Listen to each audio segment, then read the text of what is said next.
नमस्कार, सलाम अलैकुम भाईजान। Friends, this is R K Chaudhary from education target. Friends, हम लोग पढ़ रहे थे सीखना के सिद्धांत के बारे में, जिसमें कई सारे एजुकेशनल साइकोलॉजिस्ट ने अपने अपने सिद्धांत प्रस्तुत किए थे।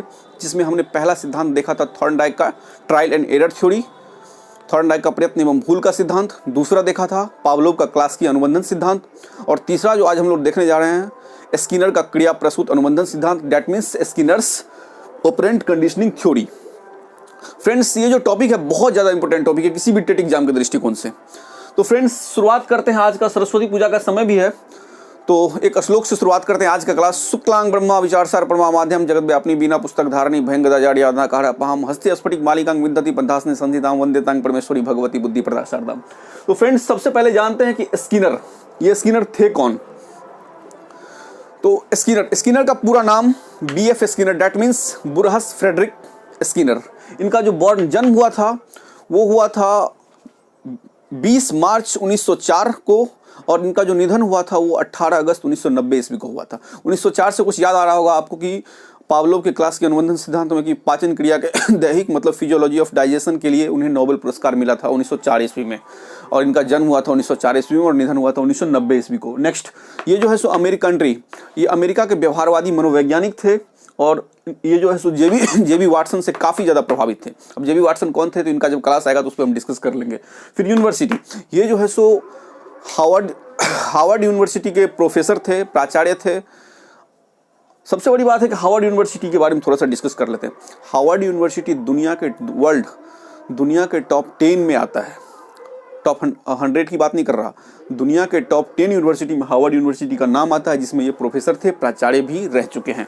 तो देखिए मित्रों, आज का जो क्लास है हम शुरुआत करने जा रहे हैं स्किनर का क्रिया प्रसूत अनुबंधन सिद्धांत, जो किस पे आधारित है, तो साधनात्मक अनुबंधन पे। इससे पहले मैंने आपको पढ़ाया था कि पावलोव का क्लासिकी अनुबंधन सिद्धांत किस पर आधारित था, तो वो अनुबंधन पर आधारित था। ये साधनात्मक अनुबंधन पर आधारित है। अब ये साधनात्मक अनुबंधन क्या होता है, देखिए, जब भी कोई व्यक्ति सीखता है ना, तो उसके सीखने में जो उसके व्यवहार का अध्ययन जो किया था वो सक्रिय रूप से किया था, एक्टिव रूप से किया था। यहाँ पे चूहा सीखेगा, उसका जो हम अध्ययन करेंगे एक्टिव रूप से करेंगे। अब कहिएगा सर ये एक्टिव और पैसिव का क्या चक्कर ले आए, तो देखिए पावलोव का क्लासिकी अनुबंधन सिद्धांत में आपने जो देखा था कुत्ता को, यहाँ पे डॉग का मैंने फिगर ड्रॉ किया था, तो डॉग जो है सो भोजन को देख करके लाट टपका रहा था।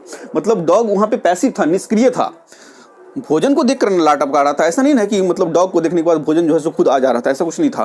तो वहाँ पे डॉग पैसिव था, निष्क्रिय था। बट यहाँ पे चूहा एक्टिव होगा, सक्रिय होगा। उसको कैसे होगा तो वो तो हम यहाँ प्रयोग करेंगे तब देखेंगे। तो अभी तक मैंने देखा साधनात्मक अनुबंधन, मतलब जब भी कोई प्रयोग सीखता है, व्यक्ति सीखता है, तो उसके व्यवहार का अध्ययन जो है सो सक्रिय रूप से किया जाता है। वही जो है सो ये सिद्धांत जो है सो इसी पर आधारित है। अब थोड़ा सा इसका नाम जान लेते, जो हमें काफ़ी ज़्यादा कन्फ्यूज करता है किसी भी एग्जाम में। देखिए, ये कई नामों से जाना जाता है स्किनर का। यहाँ तो आप देख रहे हैं कि ऑपरेंट कंडीशनिंग थ्योरी, दूसरा नाम स्किनर का क्रिया प्रसूत अनुबंधन सिद्धांत, तीसरा कार्यात्मक अनुबंधन सिद्धांत, चौथा नैमित्तिक अनुबंधन सिद्धांत, पांचवा सक्रिय अनुकूलित अनुक्रिया सिद्धांत, छठा RS थ्योरी, सातवां RS थ्योरी, फिर ऑपरेंट थ्योरी, अभिक्रमित अनुदेशन सिद्धांत। मतलब कई सारे नामों से जाना जाता है, और R टाइप अनुबंधन सिद्धांत के भी नाम से जाना जाता है, जो अभी हम कंफ्यूज कर रहे हैं। तो देखिए, उसके बाद व्यवहार, सबसे बड़ी बात है कि इसमें उन्होंने जो इस प्रयोग को दिखाया था उसमें जो व्यवहार पर चर्चा करी थी, प्रतिक्रियात्मक व्यवहार और क्रिया प्रसूत व्यवहार।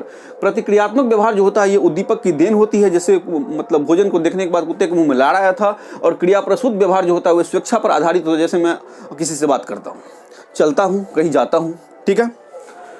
नेक्स्ट, लर्नर्स की भूमिका आपने देख ही लिया। एक्टिव पैसिव के बारे में यहाँ भी फिर डिस्कस कर लेंगे। बुक इन्होंने कौन सा, देखिए इनका जो 2 बुक है ये बहुत ज़्यादा पूछा जाता है, यूजीसी नेट के एग्जाम तक भी क्वेश्चन ये आता है। तो इन्होंने पहला बुक लिखा था साइंस इज ह्यूमन बिहेवियर, और दूसरा बुक इन्होंने लिखा था द बिहेवियर ऑफ ऑर्गेनिज्म। तो ये जो चीज़ें हैं इसको तो रखना पड़ेगा आपको, ये तो समझने की चीज़ है नहीं। और दूसरी बात, ये जो, हाँ आपको मैंने पहले बता दिया था ना कि तीनों क्लास यहाँ पे काम आएगा। थॉर्नडाइक का जो आपने पढ़ा था थ्योरी, प्रयत्न एवं भूल का सिद्धांत, उसमें उन्होंने क्या कहा था, उद्दीपन अनुक्रिया सिद्धांत, मतलब डेट मीन्स SR थ्योरी बनाया था। और ये क्या किए, थॉर्नडाइक का जो SR थ्योरी था उसको इन्होंने गलत साबित किया। कैसे किया, तो इस प्रयोग से किया, उसी को देखेंगे, यही बहुत बड़ा चीज़ है इसमें। और दूसरा इन्होंने क्या किया कि RS थ्योरी लाया। अब कहिएगा सर ये SR और RS में क्या अंतर है, तो थॉर्नडाइक साहब ने जो किया था प्रयोग, उसमें दिखाया था स्टिमुलस मतलब वस्तु को देखने के बाद जो है सो बिल्ली अनुक्रिया करती थी। मछली रख दिए थे तब ना बिल्ली मतलब खाने के लिए दौड़ रही थी, तो मतलब पहले वस्तु था अब फिर जो है सो बिल्ली अनुक्रिया कर रही थी। ये थॉर्नडाइक का रूल था, ठीक। इसको इन्होंने गलत साबित कर दिया। किसने? तो स्किनर ने। और फिर स्किनर ने इसको मतलब क्या सुधार किस तरीके से किया, तो देखिए स्किनर जो है इसको आरएस थ्योरी बताया। मतलब स्किनर का कहना यह था कि देखिए जब आप कोई भी चीज़ अनुक्रिया करते हैं ना, रिस्पॉन्स करते हैं ना, आर मतलब रिस्पॉन्स, तो स्टिमुलस, तब जाके आपको स्टिमुलस प्राप्त होता है। लेकिन थॉर्नडाइक ने क्या कहा था कि बिल्ली जो है सो मछली देखने के बाद अनुक्रिया करती है। लेकिन स्किनर ने कहा कि पहले जिसको भूख लगता है तो वो पहले अनुक्रिया करता है, तब जाकर के उसको स्टिमुलस प्राप्त होता है, मतलब उद्दीपन मिलता है, उसे भोजन की प्राप्ति होती है। अब ये जो चीजें मैंने बताई थोड़ा सा हम डिस्कस करते हैं। ये जो सिद्धांत है खास करके डिपेंडेंट किस पे है, तो थॉर्नडाइक का मैंने आपको पहला क्लास पढ़ाया था रूल के बारे में, जिसमें मुख्य नियम और गौण नियम के बारे में मैंने चर्चा किया था। तो मुख्य नियम में आपको तीसरा नियम पढ़ाया होगा प्रभाव का नियम। देखिए उसी पर ये जो है सो आधारित है। मतलब ऐसे पूछेगा स्किनर का जो क्रिया प्रसूत अनुबंधन सिद्धांत है वो थॉर्नडाइक के किस रूल पर आधारित है, मतलब किस नियम पर आधारित है। तो मुख्य नियम का जो तीसरा था प्रभाव का नियम, तो आप ऐसे भी कह सकते हैं कि स्किनर का क्रिया प्रसूत अनुबंधन सिद्धांत जो है सो थॉर्नडाइक के मेजर लॉ का फर्स्ट जो थर्ड लॉ था प्रभाव का नियम, उस पर आधारित है। प्रभाव का नियम को थोड़ा सा रिवीजन करते हैं। सबसे फर्स्ट क्लास देख लीजिएगा प्रभाव का नियम क्या था। देखिए मैंने आपको प्रभाव के नियम में बताया था, इसको संतोष और असंतोष का नियम भी कहते हैं। देखिए जब भी कोई भी व्यक्ति कोई काम करता है तो उसके अनुसार रिजल्टेंट आते हैं, पॉजिटिव रिजल्टेंट आते हैं, तो उसका क्या होता है कि मनोबल हाई होता है, मैंने कहा था आपको। और दूसरी बात फिर असंतोष में क्या कहा था कि जब कोई विद्यार्थी परीक्षा देता है या कोई भी काम करता है तो उसके रिजल्टेंट उसके मतलब काम के अकॉर्डिंग नहीं आते हैं, निगेटिव आते हैं, तो इसका जो है सो मन टूटने लगता है। मैंने इस बात की चर्चा करी थी। तो ये सिद्धांत उसी पर आधारित है। अब कैसे आधारित है वो हम देख लेंगे, ठीक। इनका अपना जो सिद्धांत है ये स्किनर का क्रिया प्रसूत अनुबंधन सिद्धांत है, और ये आधारित किस पर है, तो थॉर्नडाइक के प्रभाव के नियम पर आधारित है। इस तरह से पूछेगा कि स्किनर का क्रिया प्रसूत अनुबंधन सिद्धांत कौन से मनोवैज्ञानिक के प्रभाव के नियम पर आधारित, तो वहाँ थॉर्नडाइक कर दीजिएगा, या इसको ऐसे घुमा देगा कि स्किनर का क्रिया प्रसूत अनुबंधन सिद्धांत जो है सो थॉर्नडाइक के किस नियम पर आधारित है, तो वहाँ पर आप आंसर कीजिएगा प्रभाव के नियम पर। प्रभाव का नियम मैंने बता दिया। अगर नहीं समझ में आ रहा है तो आप फर्स्ट क्लास जाकर देख लीजिए, सबसे फर्स्ट क्लास, ठीक। तो यहाँ पर इन्होंने एसआर थ्योरी को, थॉर्नडाइक एसआर थ्योरी को गलत साबित करके इन्होंने आरएस थ्योरी दिया। मतलब रिस्पॉन्स, तब पहले रिस्पॉन्स करेंगे तब जाकर आपको स्टिमुलस की प्राप्ति होगी। मतलब पहले आप अनुक्रिया करेंगे तब आपको भोजन की प्राप्ति होगी। अब देखिए इस सिद्धांत में जो है पुनर्बलन पर बहुत ज्यादा बल दिया गया है, इसलिए मैंने फोर्स लिख दिया। पुनर्बलन पर सबसे ज्यादा बल दिया गया। कैसे दिया गया वो चीज हम इस प्रयोग में देखेंगे। देखिए सब कुछ तो मैंने देख लिया, ठीक है। इन्होंने चूहा पर 1938 ईस्वी में प्रयोग करके दिखाया, रैट पर और पीजन कबूतर पर 1943 ईस्वी में प्रयोग किया। अब इसको प्रयोग को कैसे साबित किया, मैंने कहा था ना कि साधनात्मक अनुबंधन के बारे में बताया था कि जब भी कोई व्यक्ति सीखता है या कोई प्रयोग सीखता है तो उसके व्यवहार का अध्ययन सक्रिय रूप से किया जाता है, एक्टिव रूप से किया जाता है। चलिए अब इन्होंने क्या किया, इसको हम स्किनर बॉक्स कहते हैं। ये खुद प्रयोग किए थे। देखिए इससे पहले मैं आपको थॉर्नडाइक का बिल्ली वाला दिखाया था, बस ये सेम मिलता जुलता है, कोई ज़्यादा डिफरेंस नहीं है। फर्क यही है कि थॉर्नडाइक ने कहा था कि बिल्ली को भूख लगी थी तो बिल्ली जो है सो मछली को देख करके, स्टिमुलस को देख करके, उद्दीपन को देख करके रिस्पॉन्स करता है, अनुक्रिया करता है, तब जाकर उसको मतलब लक्ष्य की प्राप्ति होती है, भोजन मिलता है। लेकिन यहाँ पर इन्होंने क्या कहा कि चूहा को जब भूख लगता है मतलब वो रिस्पॉन्स करता है तब उसे भोजन, मतलब सीधे ऐसे समझिए कि थॉर्नडाइक के एसआर थ्योरी को इन्होंने गलत कहा और आरएस थ्योरी को इन्होंने सही साबित किया। कैसे किया इस प्रयोग से देखते। देखिए ये एक स्किनर बॉक्स है, ठीक है। बहुत ही आसान क्वेश्चन। देखिए सबसे पहले पढ़ाई में एक जुनून पैदा कीजिए, एक बार में हम समझेंगे इसको, कहीं से मतलब कोई लटपट नहीं होने वाला है, ठीक है। कहते हैं ना कि सबसे पहले हम इसको देख लेते हैं फिर बात की बात।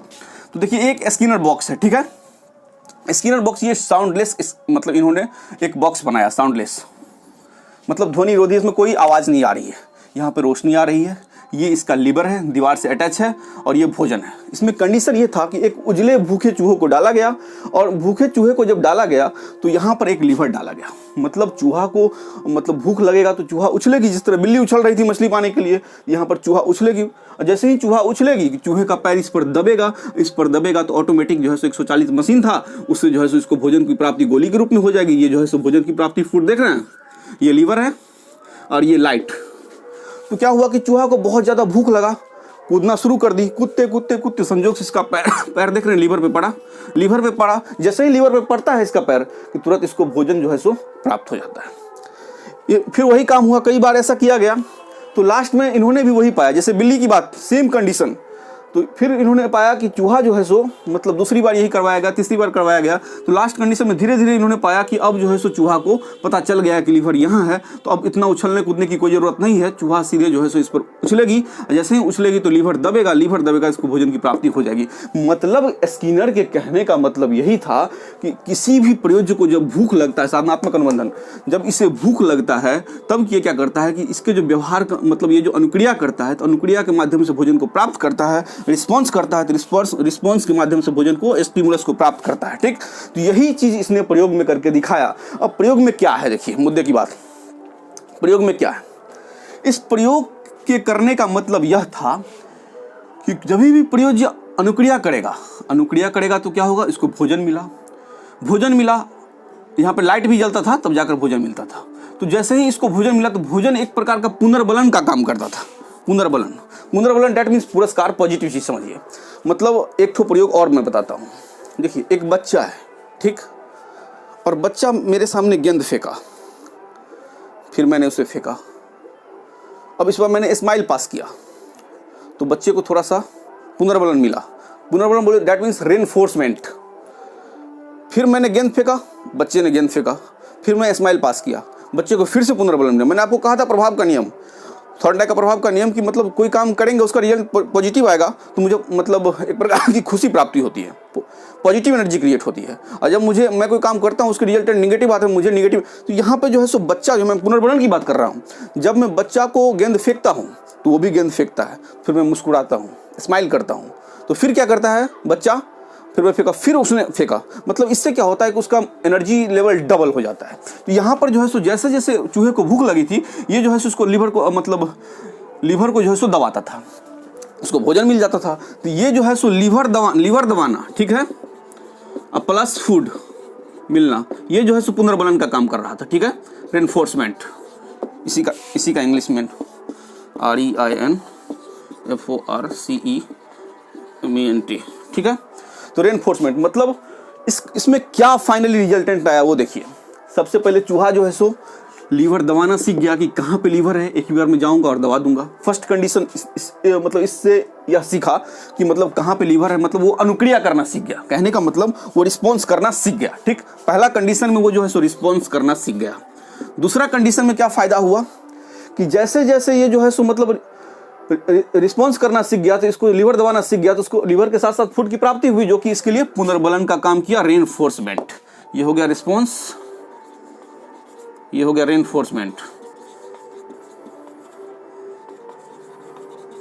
ठीक है, थर्ड कंडीशन में क्या हुआ कि ये जो काम कर रहा था, पुनर्बलन की प्राप्ति हो रही थी, तो इससे जो है सो इसको मतलब काम करने में इसकी जो रफ्तार है वो तेज होती जा रही थी, मतलब उसमें तीव्रता आ रही थी। तीसरा कंडीशन जो है सो आपने देखा कि तीव्रता आई इसके काम में। ठीक, नतीजा यह हुआ कि इसको पता चल गया कि यहाँ पे लीवर है, मैं दबाऊंगा, मुझे भोजन मिल जाएगा। इसी चीज को यहाँ पे क्या है, चूहा एक्टिव है, सक्रिय है, न कि निष्क्रिय है। वहां पे कुत्ता को आप बांध दिए थे पावलोव में और भोजन को देख के ला रहा था, मतलब वो निष्क्रिय था। यहाँ पे चूहा एक्टिव है, सक्रिय, इसलिए इसमें कहेगा कि स्किनर्स का जो ऑपरेंट कंडीशनिंग थ्योरी है, इसमें लर्नर्स की भूमिका क्या होती है, तो एक्टिव होती है। यही मैं कह रहा था कि आपको देर से समझाऊंगा। और यही जो यहाँ फिर कहेगा कि पावलोव में जो है सो कुत्ते की भूमिका क्या थी, लर्नर्स की भूमिका क्या थी, तो पावलोव वाला में जो है सो वो पैसिव हो जाएगा, पावलोव वाला में PP। ठीक है, पावलोव में पैसिव हो जाएगा और स्किनर में जो है सो एक्टिव हो जाएगा। ये चीज आपको समझ में आ गया होगा। ठीक है, तो मुझे नहीं लगता कि कोई टॉपिक छूटा होगा। देखिए सीटेट एग्जाम में कई बार क्वेश्चन पूछेंगे, जैसे इसका नाम में कंफ्यूज करने के बाद तो पूछ देगा कि यह किस पर आधारित है, तो साधनात्मक अनुबंधन पे आधारित है। और दूसरा जो है सो पूछ देगा कि फिर इसका दूसरा नाम डाल देगा, जैसे स्किनर का क्रिया प्रसूत अनुबंधन सिद्धांत जो है सो किस प्रकार की मतलब सिद्धांत है, वहाँ पर सक्रिय दे देगा, निष्क्रिय दे देगा। इस तरह से आपको एग्जाम जो है सो कन्फ्यूज करने की कोशिश करेगा। तो आपको कन्फ्यूज नहीं होना है स्किनर बॉक्स। और हाँ, इतनी चीजें तो आपने देख लिया, इसमें कुछ मेरे ख्याल से तो कुछ छूटना नहीं चाहिए। बट हाँ, कोशिश कीजिएगा कि पूरी तरह से मोटिवेट होकर के स्टडी करें और रिजल्ट सीटेट को जो है सो हर हाल में एक बार में क्लियर करें, क्योंकि एग्जाम बहुत इजी होता है। जितना हम लोग पेचीदा समझते उतना कुछ होता नहीं है। अगर आप इस तरीके से समझ लेंगे ना, तो इस पर आप क्वेश्चन बनाएंगे, प्रीवियस ईयर क्वेश्चन बैंक ले लीजिएगा, क्वेश्चन बनाइएगा। क्वेश्चन बनाने से क्या होगा कि आपका जो है सो ये जो चीज़ें सीखे, इसको किस तरीके से एग्जाम जो है सो एग्जामिनर आपके सामने मतलब प्रस्तुत करता है, तो फिर वहाँ पर आपको दिक्कत नहीं होगा, आप उसको अच्छी तरह से समझ जाएंगे। कहते हैं ना कि न दर्द न तकलीफ तो फिर क्या मजा है जीने में, बड़े बड़े तूफान मिट जाते हैं जब आग लगी हो सीने में। अगर आप चाहेंगे ना तो किसी भी एग्जाम को एक बार में क्रैक करेंगे, और मुझे नहीं लगता है कि इंसान से बड़ा कोई एग्जाम हो सकता है। ठीक है, तो आपके कर्म पे डिपेंड करता है, तो बेहतर है कि आप इसको बहुत अच्छी तरीके से समझे होंगे। उम्मीद है आज की क्लास में कुछ छूटा नहीं होगा। अगर कुछ छूट रहा है तो आप कमेंट बॉक्स में बता सकते हैं। ओके, ठीक है, थैंक यू, धन्यवाद, जय हिंद, जय भारत।